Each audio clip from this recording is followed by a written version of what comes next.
വിശ്വാസത്തിൽ നിൽക്കുന്ന ദൈവമക്കൾക്ക് നിങ്ങൾക്കൊരു പ്രതികൂലം വരുമ്പോൾ നിങ്ങൾ ഏറ്റവും ആദ്യം ആശ്രയിക്കേണ്ടത് ഈ പുസ്തകത്തെയാണ്. വെറുതെ ചെന്ന് ചിന്തിച്ച് കളയരുത്, ആർക്കോ പണിയില്ലാതിരുന്ന ആരോ എഴുതി ഉണ്ടാക്കിയതാണ് ഈ പുസ്തകം എന്ന്. അല്ല കുഞ്ഞുങ്ങളെ, പ്രൈസ് ലോർഡ്. പരിശുദ്ധാത്മാവിൻ്റെ നിയോഗത്താൽ, ആത്മാവിൻ്റെ നിശ്വാസത്താൽ, ദൈവത്തിൻ്റെ ആലോചന പ്രകാരം ദൈവത്തിൻ്റെ ദാസന്മാർ എൻ്റെ നിങ്ങളുടെ കരങ്ങളിൽ കിട്ടാൻ വേണ്ടിയിട്ട് അവർ ചെയ്ത പ്രാണത്യാഗത്തോളം സഹിച്ച ഒരുപാടുണ്ട്. Praise Lord. ആദ്യം മുതലുള്ളതൊക്കെ എഴുതി ചേർത്തിട്ട് ഇപ്രകാരം ഒരു പുസ്തകം നിങ്ങളെയും എൻ്റെയും കയ്യിൽ തന്ന എന്തിനെന്നറിയാമോ? എനിക്ക് നിങ്ങൾക്ക് നിൽക്കാൻ വേണ്ടിയാ.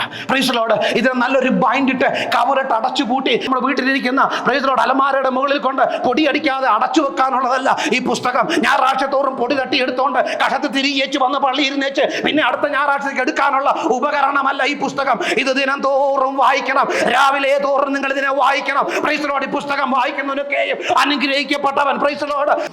ഈ പുസ്തകവും പിടിച്ചുകൊണ്ട് ഈ പുസ്തകത്തെ സ്നേഹിച്ച് ഇതിലെ വചനം വെച്ച് ജീവിച്ച ഭക്തന്മാരുണ്ടായിരുന്ന സ്ഥലത്താ ഞാനും നിങ്ങളും ജീവിച്ചിരിക്കുന്നത്. അതുകൊണ്ട് ഈ വചനം അത് നമുക്ക് ആഹാരമാ.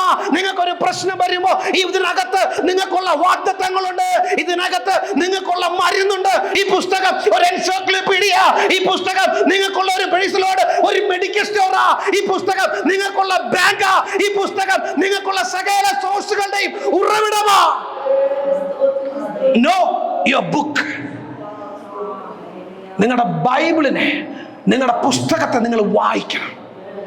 രാവും പകലും യഹോവയുടെ ന്യായപ്രമാണത്തിൽ സന്തോഷിച്ച്, സന്തോഷം പറയണം. ഇന്ന് വചനം വായിക്കണം, എനിക്ക് സന്തോഷം പറയണം. യഹോവയുടെ ന്യായപ്രമാണത്തിൽ സന്തോഷിച്ച് അവന്റെ ന്യായപ്രമാണത്തെ രാവും പകലും ധ്യാനിക്കുന്നവൻ